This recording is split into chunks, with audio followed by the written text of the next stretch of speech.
नमस्ते दोस्तों, मेरा नाम पूजा है और मैं 24 साल की हूँ। मैं जयपुर की रहने वाली हूँ। मेरा परिवार बिल्कुल साधारण है। घर में मेरी माँ, छोटा भाई और मैं रहती हूँ। पिताजी का 3 साल पहले देहांत हो गया था, जिससे घर की सारी जिम्मेदारी माँ और मेरे कंधों पर आ गई थी। माँ एक छोटे से क्लिनिक में नर्स का काम करती हैं। उनकी कमाई से किसी तरह घर का खर्चा चल रहा था। मैंने 19 साल की उम्र में अपनी 12वीं पूरी कर ली थी और तब से ही कोई अच्छी नौकरी ढूंढ रही थी। कई जगह इंटरव्यू दिए, लेकिन कहीं भी सफलता नहीं मिली। कभी तनख्वाह कम होती तो कभी काम के घंटे ज्यादा। मुझे लगने लगा था कि शायद किस्मत ही मेरा साथ नहीं दे रही है। एक शाम की बात है, मैं शहर के दूसरे छोर में एक इंटरव्यू देकर लौट रही थी। इंटरव्यू में फिर से नाकामयाबी मिली थी। दिल टूटा हुआ था। बस स्टॉप पर खड़ी थी। शाम के 6 बज रहे थे। आसमान में बादल छाए हुए थे और बारिश होने वाली थी। बसें आ तो रही थीं, लेकिन इतनी भरी हुई थीं कि चढ़ना नामुमकिन था। अचानक एक सफेद रंग की कार मेरे सामने रुकी। शीशा नीचे हुआ और अंदर से एक सज्जन व्यक्ति ने पूछा, कहाँ जाना है? काफी देर से खड़ी देख रहा हूं आपको। मैंने हिचकिचाते हुए जवाब दिया, नहीं, मैं बस का इंतजार कर रही हूं। वो बोले, इतनी भीड़ में बस मिलना मुश्किल है। मैं वैजंतपुरा की तरफ जा रहा हूं। उधर ही जाना है क्या? उन्होंने पूछा। मैंने सोचा, अब बारिश भी शुरू हो गई है, बस मिलने के चांस कम है और घर भी दूर है। थोड़ी देर सोचने के बाद मैंने कहा, हाँ, मुझे वैजंतपुरा के पास ही जाना है। अगर आपको कोई दिक्कत ना हो तो। बिल्कुल नहीं, आ जाइए, उन्होंने मुस्कुराते हुए कहा। मैं पीछे की सीट पर बैठ गई। वे मुझसे बात करने लगे और बोले, आप क्या करती हैं? मैंने बोला, अभी कुछ खास नहीं, नौकरी की तलाश कर रही हूं। आज भी एक इंटरव्यू देकर आ रही हूं। और कैसा रहा इंटरव्यू? उन्होंने पूछा। मैं बोली, अच्छा नहीं रहा। क्योंकि वे बोल रहे थे कि अनुभव की कमी है। फिर वे बोले, ओह, ये तो हर नए उम्मीदवार की समस्या होती है। अनुभव कहाँ से लाए, जब कोई काम ही न दे। रास्ते भर हम बातें करते रहे।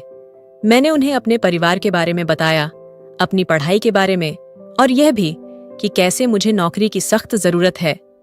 उन्होंने ध्यान से सुना और मेरी बात समझी। जब मेरा घर आया, मैंने उन्हें रुकने के लिए कहा। उतरते समय मैंने धन्यवाद दिया। वे कुछ देर रुके और फिर अपनी जेब से एक कार्ड निकाला। ये मेरा बिजनेस कार्ड है। मैं राज शर्मा, एक आईटी कंपनी का मालिक हूं। अगर आपको इंटरेस्ट हो तो कल सुबह मिलिए मेरे ऑफिस में। हमें एक फ्रंट डेस्क असिस्टेंट की जरूरत है। शायद हम आपकी मदद कर सकें। उन्होंने मुस्कुराते हुए कहा। मैंने कार्ड लिया, एक बार फिर धन्यवाद दिया और अंदर चली गई। घर में माँ चिंतित थीं कि मैं इतनी देर से क्यों आई। मैंने उन्हें सारा किस्सा सुनाया और वह कार्ड दिखाया। माँ थोड़ी चिंतित हुई। अजनबी पर भरोसा करना ठीक नहीं होता बेटा, वे बोली। रात को मैंने वह कार्ड फिर से देखा। Raj Sharma, CEO, innovative tech solutions. एक बड़ी कंपनी लग रही थी। मैंने इंटरनेट पर सर्च किया तो पता चला कि यह वाकई में एक अच्छी कंपनी है। मैंने तय किया कि अगले दिन जाकर देखूंगी। क्या पता किस्मत साथ दे जाए। अगली सुबह मैंने अपने सबसे अच्छे कपड़े पहने, थोड़ा मेकअप किया और ऑफिस के लिए निकल पड़ी। कार्ड पर जो पता था वहां पहुंची तो मैं हैरान रह गई। एक बहुत ही बड़ी और शानदार इमारत थी। मैंने रिसेप्शन पर जाकर राज सर से मिलने की बात कही और अपना नाम बताया। रिसेप्शनिस्ट ने मुझे 5वीं मंजिल पर जाने को कहा। मैं लिफ्ट से ऊपर गई और उनके केबिन के बाहर पहुंची। दिल धड़क रहा था। धीरे से दरवाजे पर दस्तक दी तो अंदर से आवाज आई, कम इन। मैं अंदर गई तो राज सर डेस्क पर कुछ फाइल्स देख रहे थे। मुझे देखकर वे मुस्कुराए। अरे पूजा, आ गई आप? बैठिए बैठिए। उन्होंने मुझे इशारा करके एक कुर्सी पर बैठने को कहा। मुझे थोड़ा अजीब लगा कि वे मेरा नाम याद रख पाए। फिर मैंने सोचा कि शायद रिसेप्शनिस्ट ने उन्हें बता दिया होगा। तो पूजा, आपने अपनी पढ़ाई के बारे में बताया था। क्या आप कंप्यूटर पर काम कर सकती हैं? बेसिक एएमएस ऑफिस आता है? उन्होंने पूछा। मैं बोली, जी हाँ सर। फिर वे बोले, बहुत अच्छा।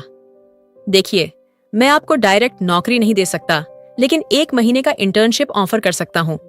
आप सीखेंगी और अगर आपका काम अच्छा रहा तो हम आपको पक्की नौकरी दे देंगे। शुरुआत में 8,000 रुपये महीना मिलेगा। क्या यह आपको मंजूर है? उन्होंने प्रस्ताव रखा। मेरी आंखों में चमक आ गई। ये मेरे लिए एक सुनहरा मौका था। जी सर, मुझे यह बिल्कुल मंजूर है, मैंने उत्साहित होकर कहा। ठीक है, फिर कल से शुरू कर दीजिए। सुबह 9 बजे आ जाइएगा। हमारी एचआर रमा मैडम आपको सब कुछ समझा देंगी, उन्होंने कहा। मैं बहुत खुश थी। इतने दिनों की मेहनत के बाद आखिरकार कुछ तो मिला था। मैंने उनका धन्यवाद किया और घर लौट गई। घर पहुंचकर मैंने माँ को यह खुशखबरी सुनाई। वे भी बहुत खुश हुईं। अगले दिन से मेरी नई जिंदगी शुरू हो गई। एचआर रमा मैडम ने मुझे सब कुछ समझाया, ऑफिस के नियम, मेरे काम के घंटे और मेरे कर्तव्य। मेरा काम ज्यादातर फ्रंट डेस्क पर फोन कॉल्स हैंडल करना, विजिटर्स को रिसीव करना और छोटे मोटे पेपर वर्क में मदद करना था। धीरे धीरे समय बीतता गया। 1 महीने में मैंने काफी कुछ सीख लिया था। राज सर कभी कभी मेरे काम की तारीफ भी करते थे, जिससे मेरा आत्मविश्वास बढ़ता था। पहले महीने के बाद उन्होंने मुझे पक्की नौकरी दे दी और सैलरी भी बढ़ाकर 12,000 रुपए कर दी। यह मेरे लिए बहुत बड़ी बात थी। लेकिन 3 महीने बाद मुझे कुछ ऐसी बातें पता चलीं जिनसे मैं परेशान हो गई। ऑफिस की एक लड़की अंजलि ने मुझे बताया कि मेरे पद पर पहले भी कई लड़कियां आ चुकी हैं, लेकिन कोई भी ज्यादा दिन नहीं टिकती। वह बोली, राज सर की नजर हमेशा से ही नई और खूबसूरत लड़कियों पर रहती है। वे पहले तो बिल्कुल शरीफ बनते हैं, फिर धीरे धीरे अपना असली रंग दिखाते हैं। मुझे उसकी बात पर विश्वास नहीं हुआ। राज सर ने मेरे साथ हमेशा अच्छा व्यवहार किया था। कभी भी कोई ऐसी हरकत नहीं की थी जिससे मुझे अच्छा न लगे। मैंने अंजलि की बातों को नजरअंदाज कर दिया और अपने काम में लगी रही। एक शनिवार को ऑफिस में छुट्टी थी, लेकिन राज सर ने मुझे फोन करके कहा कि कुछ जरूरी काम है, जल्दी से आ जाओ। मैंने सोचा जरूर कोई महत्वपूर्ण मीटिंग होगी। मैं तैयार हुई और ऑफिस के लिए निकल गई। उस दिन मौसम बहुत खराब था। आसमान में काले बादल छाए हुए थे और तेज हवाएं चल रही थीं। मैं स्कूटी पर सवार होकर ऑफिस की ओर चल पड़ी। रास्ते में अचानक बारिश शुरू हो गई। मैंने एक दुकान के नीचे रुककर बारिश रुकने का इंतजार किया, लेकिन बारिश और तेज होती जा रही थी। मैंने सोचा कि ऑफिस ज्यादा दूर नहीं है, इसलिए बारिश में ही चल पड़ी। जब मैं ऑफिस पहुंची तो पूरी भीग चुकी थी। मेरे बाल, कपड़े सब गीले थे। मैं लिफ्ट से सीधे राज सर के केबिन में गई। राज सर अपने केबिन में थे। मुझे इस हालत में देखकर वे चिंतित हो गए। अरे पूजा, तुम तो पूरी भीग गई हो, ऐसे कैसे काम करोगी? तुम्हें बुखार हो जाएगा। मैं वहीं खड़ी थी, पानी टपकता हुआ। राज सर ने अपना कीबोर्ड साइड में रखा और अलमारी से एक तौलिया निकाला। ये लो, रेस्ट रूम में जाकर सर सुखा लो। मैंने तौलिया लिया और रेस्ट रूम में चली गई। मेरे कपड़े पूरी तरह भीगे हुए थे। मैंने अपने बाल सुखाए और थोड़ा ठीक किया, लेकिन कपड़े तो गीले ही थे। रेस्ट रूम से निकली तो देखा ऑफिस में सिर्फ राज सर और मैं ही थे। सर बोले, अंदर जो गेस्ट रूम है वहां गर्म हवा वाला पंखा है, अगर चाहो तो वहां जाकर कपड़े थोड़े सुखा सकती हो। मैं गेस्ट रूम में गई। वहां एक गर्म हवा वाला हीटर था। मैंने उसे चालू किया और अपने कपड़ों को फैलाया ताकि वे जल्दी सूख जाएं। मैंने अपनी शर्ट उतारी और सिर्फ तौलिया ऊपर लपेट लिया। शर्ट को हीटर के सामने टांग दिया। मैं वहीं बैठी अपने कपड़ों के सूखने का इंतजार कर रही थी। अचानक दरवाजे पर दस्तक हुई। मैं घबरा गई। पूजा, मैं हूं। एक इंपॉर्टेंट फाइल अंदर रखी है, मुझे जरूरत है। राज सर की आवाज थी। मैंने तौलिया अच्छे से लपेटा और दरवाजा खोला। राज सर ने मुझे नीचे से ऊपर तक देखा। उनकी नजरों में कुछ अजीब सा था, जिससे मुझे असहज महसूस हुआ। मैं नजरें झुकाए खड़ी रही। वे अंदर आए और अलमारी से एक फाइल निकाली। जाते समय वे मेरे सूखते कपड़ों को देखते रहे, फिर बोले, कपड़े सूखने में समय लगेगा, हमें काम भी करना है। तौलिया लपेट कर ही आ जाओ केबिन में, यहां कोई नहीं है देखने वाला। मेरा दिल धड़कने लगा, पर मैं क्या करती? मीटिंग की तैयारी करनी थी। बड़ी हिचकिचाहट के साथ मैं तौलिया लपेटकर बाहर आई और उनके केबिन में गई। राज सर सोफे पर बैठे थे, लैपटॉप खोले हुए। उन्होंने बिना मेरी तरफ देखे कहा, इधर आओ और बैठ जाओ, हमें प्रेजेंटेशन बनाना है। मैं धीरे से उनके बगल में बैठी और लैपटॉप की स्क्रीन देखने लगी। मैं बार बार तौलिए को ठीक कर रही थी, कहीं वह खुल न जाए। मेरा सारा ध्यान प्रेजेंटेशन की बजाय तौलिए पर था। फिर अचानक राज सर की टांग मेरी टांग से छू गई। शरीर में जैसे बिजली दौड़ गई, पर मैं हिली भी नहीं। मेरी चुप्पी को शायद उन्होंने अपनी जीत समझा, क्योंकि अगले ही पल वे और भी पास सरक आए। मेरे अंदर एक अजीब सा कंपन होने लगा, डर, बेचैनी और कुछ अनजाना सा एहसास जिसे मैं समझ नहीं पा रही थी। करीब आधे घंटे तक प्रेजेंटेशन पर काम करने के बाद राज सर ने अपना लैपटॉप बंद किया और मुस्कुराते हुए कहा, आज तो सिर्फ हम ही हैं कंपनी में। कुछ पीने का मन है? क्यों ना तुम कैंटीन से कॉफी बना लाओ। मैं तुरंत उठ गई और कैंटीन की ओर चल दी। अपने दिमाग में उथल पुथल को शांत करने की कोशिश कर रही थी। कॉफी बनाते समय मेरे हाथ कांप रहे थे। बार बार अंजलि की कही बातें याद आ रही थीं। जब मैं कॉफी लेकर केबिन में वापस पहुंची तो वहां कोई नहीं था। कॉफी मग टेबल पर रखकर मैंने इधर उधर देखा। तभी मेरी नजर अंदर के गेस्ट रूम की ओर गई। मैं गेस्ट रूम की ओर बढ़ी, जहां मैंने अपने कपड़े सूखने के लिए रखे थे। दरवाजा थोड़ा खुला था। जैसे ही मैंने अंदर झांका, मैं हैरान रह गई। राज सर मेरे कपड़ों को हाथ में लिए खड़े थे और वो कुछ अजीब तरह से मेरे कपड़ों को सूंघ रहे थे। ऐसे सूंघ रहे थे जैसे वो उसमें खो गया हो। मेरे दिल की धड़कन तेज हो गई। मैं जल्दी से वापस सोफे पर बैठ गई और आवाज लगाई, सर, कॉफी तैयार है। राज सर तुरंत बाहर आए। वे अपना फोन हाथ में लिए थे और कुछ टाइप कर रहे थे। अरे वाह, बिल्कुल सही समय पर आई है कॉफी, उन्होंने मेरे बगल में बैठते हुए कहा। मेरा दिल जोरों से धड़क रहा था, हाथों में पसीना आ गया था। मैंने कांपते हाथों से कॉफी का मग्गी उन्हें पकड़ाया। हम दोनों चुपचाप कॉफी पीने लगे। अचानक राज सर बोले, पूजा, तुम बहुत खूबसूरत हो। मैं कुछ बोल न सकी, बस हल्के से मुस्कुरा दी। मेरा चेहरा शर्म से लाल हो गया था। राज सर ने अपना कॉफी मग टेबल पर रखा और धीरे से अपना हाथ मेरी टांग पर रख दिया। मैंने झटके से अपनी टांग पीछे खींच ली। क्या हुआ पूजा, डर गई? उन्होंने मुस्कुराते हुए पूछा। मैं चुप रही। मेरा दिमाग तेजी से सोच रहा था कि यहां से कैसे निकलूं। वे और पास सरक आए। मेरा दिल इतनी तेजी से धड़क रहा था कि मुझे लगा सीने से बाहर निकल जाएगा। उन्होंने मेरा हाथ अपने हाथों में ले लिया और बोले, पूजा, मैं तुमसे कुछ कहना चाहता हूं। जी सर, मैंने हकलाते हुए कहा। क्या तुम अपनी इस नौकरी से संतुष्ट हो? उन्होंने पूछा। मैंने हाँ में सिर हिलाया। अगर मैं तुम्हारी नौकरी पक्की कर दूं, पूरा कॉन्ट्रैक्ट साइन करा दूं, तो कैसा रहेगा? उन्होंने धीरे से पूछा। सर, यह तो आप पर निर्भर करता है, मैंने जवाब दिया। नहीं पूजा, ये मुझ पर नहीं बल्कि तुम पर निर्भर करता है। उन्होंने मेरा हाथ थोड़ा और कसकर पकड़ते हुए कहा। क्या चाहती हो तुम? एक अच्छी पक्की नौकरी या फिर एक टेम्परेरी जॉब जो कभी भी छूट सकती है? मतलब? मैंने कांपते स्वर में पूछा। हालांकि मैं समझ चुकी थी वे क्या कहना चाहते हैं। अगर तुम मेरी बात मान लो, मेरी हर इच्छा पूरी करो, जैसे कि आज रात मेरे साथ बीताओ, तो मैं वादा करता हूं कि तुम्हारा भविष्य सुरक्षित रहेगा। कल से ही तुम्हारी नौकरी पक्की, उन्होंने मेरी आंखों में देखते हुए कहा। मेरे अंदर एक तूफान उठ रहा था। मैंने झटके से अपना हाथ छुड़ाया और उठ खड़ी हुई। सर, आप गलत समझ रहे हैं मुझे। मैं ऐसी लड़की नहीं हूं। मैं ऐसा कभी नहीं कर सकती। आप ऐसा सोच भी कैसे सकते हैं? मेरी आवाज में आक्रोश था। राज सर भी उठ खड़े हुए। पूजा, एक बात समझ लो, इस दुनिया में आगे बढ़ने के लिए कुछ न कुछ समझौता करना पड़ता है।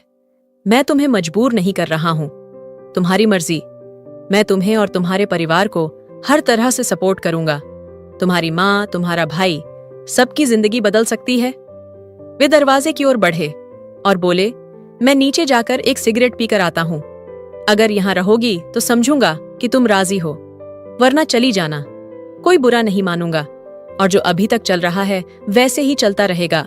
इतना कहकर वे बाहर चले गए। मैं वहीं खड़ी रही, अपने आंसुओं को रोकने की कोशिश करते हुए। दिमाग में विचारों का तूफान उठ रहा था। एक तरफ मेरा अपना सम्मान था और दूसरी तरफ परिवार की जिम्मेदारियां। माँ की तबीयत अक्सर खराब रहती थी, भाई की पढ़ाई का खर्च। कैसे निभाऊंगी इन सबको? मैंने सोचा, अगर मैं इनकार कर देती हूं तो शायद 2-3 हफ्तों में ही मुझे नौकरी से निकाल देंगे। और इस शहर में नौकरी मिलना आसान नहीं है। नए सिरे से शुरू करने का मतलब फिर से वही संघर्ष। टूटे हुए मन से मैंने वापस सोफे पर बैठने का फैसला किया। कुछ देर बाद राज सर वापस आए। मुझे वहां देखकर उनके चेहरे पर एक मुस्कान फैल गई। तो तुम रुक गई? उन्होंने कहा।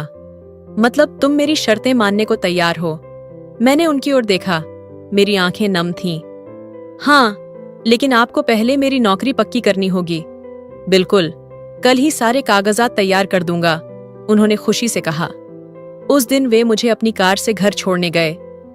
रास्ते भर मन में गहरा अपराध बोध था, लेकिन मैंने अपने आंसुओं को छिपाया। घर पहुंचकर उन्होंने मेरी मां को खुशखबरी सुनाई कि मुझे पक्की नौकरी मिल गई है और सैलरी बढ़कर 15,000 रुपये हो गई है। मां की आंखों में खुशी के आंसू थे। उन्होंने राज सर का धन्यवाद किया और मेरे सिर पर हाथ फेरा। देखा बेटा, तेरी मेहनत रंग लाई। उस रात मैं बिस्तर पर लेटी रही, अपनी किस्मत पर आंसू बहाती। किसी को क्या पता था कि मैंने अपने आप को बेच दी थी। कुछ दिनों बाद मैं सुबह ऑफिस के लिए तैयार हो रही थी जब मेरे मोबाइल पर राज सर का फोन आया और वो बोले, पूजा, मेरे फार्म हाउस पर आना है आज। कुछ विशेष मीटिंग है। अपने घर में बता देना कि 2-3 दिन के लिए कंपनी के काम से बाहर जा रही हो। मेरी आवाज कांप गई। जी सर। मैंने अपने बैग में कुछ कपड़े रखे और मां को बताया कि कंपनी के काम से बाहर जा रही हूं। मां ने मेरे माथे पर चुंबन दिया और कहा, अपना ध्यान रखना बेटा। जब मैं फार्म हाउस पहुंची तो वहां पहले से ही कुछ लोग मौजूद थे। सभी बिजनेसमैन लग रहे थे, सूट बूट में। मैं थोड़ी राहत महसूस करने लगी कि शायद वाकई कोई बिजनेस मीटिंग होगी। मीटिंग शुरू हुई और सभी लोग विभिन्न प्रोजेक्ट्स पर चर्चा करने लगे। मैं नोट्स लेती रही और जब जरूरत पड़ी प्रेजेंटेशन दिखाया। करीब 3 घंटे तक मीटिंग चलती रही। मीटिंग खत्म होने के बाद राज सर ने नौकर को बुलाया और उसके कान में कुछ कहा। नौकर तुरंत रसोई में गया और खाने पीने का सामान लेकर आया। एक बड़ा सा चॉकलेट केक भी था। राज सर ने मेरे हाथों से केक कटवाया। सभी ने केक खाया और नाश्ता किया। फिर एक एक करके लोग जाने लगे। राज सर उन्हें बाहर तक छोड़ने गए। मैं वहीं सोफे पर बैठी रही, अपनी किस्मत को कोसती हुई।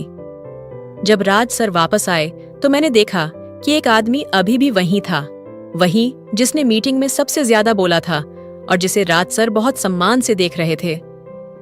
पूजा, फ्रिज से वाइन की बोतल और 3 गिलास लेकर आओ, राज सर ने कहा। मैं 2 गिलास लेकर आई। राज सर ने पूछा, सिर्फ 2? क्यों? एक और लाओ, तुम भी तो हो। मैं नहीं पीती सर, मैंने हिचकिचाते हुए कहा। आज खास दिन है पूजा, आज तुम्हारी नौकरी पक्की हुई है। एक तो बनता है, उन्होंने मुस्कुराते हुए कहा। मैंने हार मानकर एक और गिलास ला दिया। राज सर ने तीनों गिलास में वाइन और बर्फ डाली और मुझे एक गिलास थमाया। मैंने पहली बार वाइन पी थी। बहुत कड़वी लगी, पर मैंने किसी तरह पी ली। थोड़ी ही देर में मेरा सिर हल्का होने लगा और पैरों में झंझनाहट होने लगी। कुछ ही मिनटों में मुझे हल्का सा नशा महसूस होने लगा। उस आदमी ने राज सर के कान में कुछ कहा। राज सर मुस्कुराए और मुझसे बोले, पूजा, इधर आओ, राकेश जी से मिलो ठीक से। ये हमारे सबसे बड़े इन्वेस्टर हैं। मैं उठकर उनके पास गई। राकेश जी ने मेरा खाली गिलास उठाया और उसमें फिर से वाइन भरी। पियो, उन्होंने मुझे गिलास थमाते हुए कहा। मैंने राज सर की ओर देखा, जैसे मदद के लिए पुकार रही हूं। पी लो पूजा, राकेश जी के हाथ से मिली चीज नहीं ठुकराई जाती, राज सर ने कहा। मेरे अंदर का एक हिस्सा चीख रहा था। तभी राज सर ने मेरे कंधे पर हाथ रखा और बोले, पूजा, मैं तुम्हें एक काम सौंपना चाहता हूं। राकेश जी हमारी कंपनी के लिए बहुत महत्वपूर्ण हैं।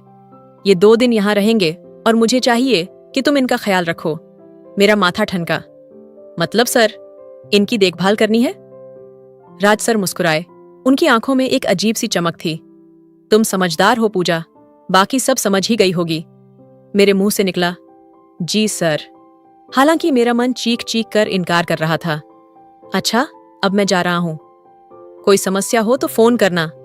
इतना कहकर राज सर वहां से चले गए। मैंने दरवाजे पर खड़े होकर उनकी कार को दूर जाते देखा। मेरे दिल में एक अजीब सा डर था। क्या मैं अपने ही हाथों अपना सौदा कर रही हूं? पीछे मुड़कर देखा तो राकेश जी मुझे ऐसे घूर रहे थे जैसे मैं कोई शिकार हूं। उनकी नजरें मेरे शरीर पर घूम रही थीं। मैं खुद को नंगा महसूस कर रही थी। मैंने अपने आप को संभाला और सोचा कि किसी तरह यह रात गुजार लूंगी। वाइन का नशा अब पूरी तरह उतर चुका था। मैंने देखा कि फार्म हाउस का नौकर भी मुझे अजीब नजरों से देख रहा था। मैंने उसे पास बुलाया और बोला, तुम्हारा नाम क्या है? तो वो बोले, मेरा नाम रामू है मैडम, उसने आदरपूर्वक कहा। वह साधारण सा व्यक्ति था, किसी गांव से आया लगता था। मैंने उससे पूछा, ये फार्म हाउस शहर से कितनी दूर है? उसने बताया, करीब 15 किलोमीटर मैडम। यहाँ पास में कोई बस्ती नहीं है। मेरे अंदर की घबराहट बढ़ गई। ये जगह बिल्कुल अलग थलग थी। अगर कुछ गलत हुआ तो कोई बचाने भी नहीं आएगा। रामू से कुछ देर और बात करने के बाद अपने कमरे में चला गया। अब मैं और राकेश जी अकेले थे। राकेश जी ने एक और गिलास में वाइन डाली और मेरे पास आकर बैठ गए और बोले, तुम्हारी तारीफ तो राज बहुत करता था, आज देख लिया क्यों? उनकी आवाज में कुछ अजीब था। मैं थोड़ा खिसक गई और बोली, मैं थोड़ा आराम कर लूं, कल की मीटिंग के लिए प्रेजेंटेशन तैयार करना है। अरे, आराम तो हम साथ में करेंगे, कहते हुए उन्होंने मेरी कमर पर हाथ रख दिया। मैंने तुरंत उनका हाथ हटाया। प्लीज मुझे छूने की कोशिश मत कीजिए। उनके चेहरे का रंग बदला। ओह, तो नखरे दिखा रही हो? राज ने तो कहा था कि तुम सहयोग करोगी। मैं उठकर दरवाजे की तरफ बढ़ी, लेकिन उन्होंने मेरा हाथ पकड़ लिया और मुझे खींचकर सोफे पर गिरा दिया। बचने की कोशिश मत करो, वे गुर्राए। मैं चिल्लाने लगी, बचाओ, कोई है, बचाओ। राकेश जी ने मेरे मुंह पर हाथ रख दिया और दूसरे हाथ से मेरे कपड़े खींचने लगे। मैं हाथ पैर मारकर खुद को बचाने की कोशिश कर रही थी। तभी दरवाजा जोर से खुला और रामू अंदर आया। उसने देखा क्या हो रहा है और बिना कुछ सोचे एक लकड़ी का स्टूल उठाकर राकेश जी के सिर पर दे मारा। राकेश जी चीखते हुए मुझसे दूर जा गिरे। उनके सिर से खून बह रहा था। मैडम, जल्दी यहां से भागो, रामू ने कहा। राकेश जी उठने की कोशिश कर रहे थे और गालियां बक रहे थे। कुत्ते, तेरी हिम्मत कैसे हुई? तू जानता है मैं कौन हूं? रामू ने मुझे अपने पीछे किया और स्टूल को हाथ में पकड़े रहा। आप कुछ भी कर लो साहब, लेकिन किसी बेटी बहन के साथ ऐसा नहीं होने दूंगा। मैंने जल्दी से अपना बैग उठाया और रामू के साथ बाहर निकल गई। मैडम, मेरे पास एक पुरानी बाइक है, मैं आपको शहर तक छोड़ देता हूँ, रामू ने कहा। उस रात रामू ने मुझे अपनी पुरानी बाइक पर बैठाकर शहर तक पहुंचाया। रास्ते में उसने बताया, मैडम, ये पहली बार नहीं है, पिछले साल भी ऐसा ही हुआ था एक लड़की के साथ। मैं वहीं काम करता था पर कुछ नहीं कर पाया। इस बार मैंने सोचा कि चाहे नौकरी चली जाए, लेकिन अपना धर्म नहीं छोड़ूंगा। मेरी आंखें नम हो गईं। इस दुनिया में अभी भी अच्छे लोग हैं। घर पहुंची तो माँ दरवाजे पर ही खड़ी थीं। मुझे इस हालत में देखकर वे घबरा गईं। मैं उनके गले लग गई और फूट फूट कर रोने लगी। क्या हुआ बेटा? उन्होंने मेरे बाल सहलाते हुए पूछा। मैंने उन्हें पूरी कहानी सुनाई। कैसे राज सर ने मुझे नौकरी का लालच दिया, कैसे उन्होंने मुझे मजबूर किया और आज कैसे उन्होंने मुझे राकेश जी के साथ अकेली छोड़ दिया। माँ के चेहरे पर गुस्सा और दुख दोनों थे। ऐसी नौकरी को आग लगे बेटा, हमें इतनी गरीबी अच्छी की जहां बेटी की इज्जत बिके। भगवान हमें भले कम दें पर ईमानदारी से दें। मैंने उसी रात राज सर को फोन किया। फोन उठाते ही वे बोले, कैसा रहा राकेश जी के साथ? खुश तो हैं वे? मेरे अंदर का गुस्सा फूट पड़ा। आपको शर्म नहीं आती सर? क्या समझा है आपने मुझे? कोई वेश्या? आज अगर रामू न होता तो मेरी इज्जत लुट जाती। मुझे नहीं चाहिए आपकी नौकरी, आपका पैसा, कुछ भी नहीं चाहिए। आप जैसे लोग अपनी कामयाबी के लिए किसी की भी जिंदगी बर्बाद कर सकते हैं। मैंने फोन काट दिया और खुद को बिस्तर पर गिरा दिया। अगले दिन मैंने अपने सारे दस्तावेज और अपना बकाया वेतन लेने के लिए ऑफिस जाने का फैसला किया। वहां पहुंची तो देखा राज सर के केबिन में कुछ हंगामा मचा हुआ था।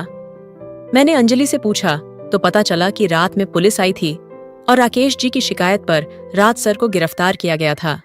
बाद में पता चला कि रामू ने उस रात मुझे बचाकर सीधे पुलिस स्टेशन जाकर शिकायत दर्ज करवाई थी। उसने बताया था कि कैसे राज अपनी कंपनी में लड़कियों को नौकरी का लालच देकर अपने क्लाइंट्स के साथ छोड़ देता था। आज जब मैं उस हादसे को याद करती हूँ तो मन कांप उठता है। पर एक बात समझ आई कि दुनिया में बुराई के साथ साथ अच्छाई भी है। रामू जैसे लोग जो अपनी नौकरी की परवाह किए बिना सही के लिए खड़े होते हैं, वही असली हीरो हैं। मैंने फिर से नए सिरे से जिंदगी जीने का शुरुआत की। आज एक छोटी सी कंपनी में काम करती हूँ, जहां माहौल अच्छा है और लोग आदरपूर्वक व्यवहार करते हैं। माँ और भाई के साथ एक छोटे से घर में रहती हूँ और अपने जीवन से संतुष्ट हूँ। तो दोस्तों, यही थी मेरी कहानी। जीवन में कभी भी पैसे या नौकरी के लिए अपनी इज्जत या आत्मसम्मान न बेचें। हर मुश्किल का हल समय के साथ निकल आता है। बस हिम्मत न हारें और सही रास्ते पर चलें।